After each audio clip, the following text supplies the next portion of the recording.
Gdje je problem? U faci je. U tom je problem. Tako da gledate facu od njega i mene, pa mi imamo istu facu, kuš. U tom je problem, ne?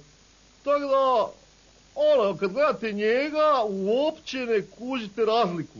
I da, između njega i mene, u faci, kuš. Al Pacino je! Ajde da me pogledaš malo bolje oštro pa da vidiš da sam isti Bruce Lee, da ja po korzu hodam, kažu oživio Bruce Lee, vidi ga, Bruce zovu svi, ja se okrećem, imam koji on bre facu, sve isto, crni pojas, treći dan ne jedem burek i radim sve što radi on. Da sam ja bre išao u glumce, pa debi mi bio Krajović. O, loko, ta fuon! Gospod, gledaj, kaže da je isti Kevin Costner hollywoodski glumac što ima.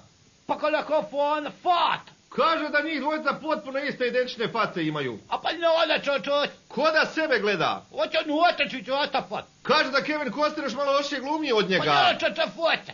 Kevin Costner nije ništa posebno.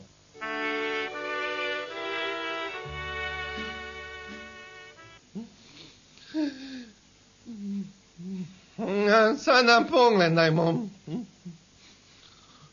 Tu veliku sličnost, koliko ja u stvari sličim gospodinu Toni Banderasu.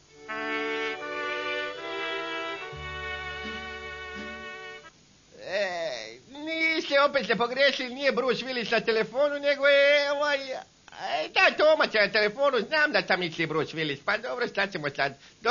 Dobro, doviđenja. Čemu će Bruce Willis? Recite, vas zamjenjuju sa Bruce Willisom. Da. Vaša sličnost sa Bruce Willisom je fascinantna. Šta ako vam budu ponudili neku ulogu u filmu? Ne budu.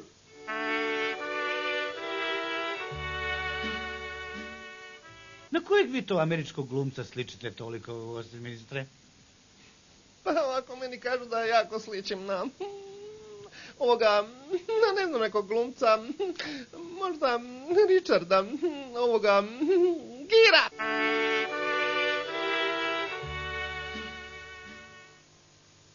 Čuješ? Kažu da svako ima dvojnika u svijetu, a vi možda, šta? Pa gledajte, ovako sad ste me uhvatili ad hoc, ali odmah vam mogu reći da sam gotovo isti glumac u faci, mislim, kao Leonardo DiCaprio. Ja s njim mogu, evo, popijem kavu, s njim sjedim na Titaniku, sam mogao i ja snimat na pramcu. Ja ne bi mogao nikako primijetiti da on isto kada isti sam koji onda. Znači, Leonardo DiCaprio! Da.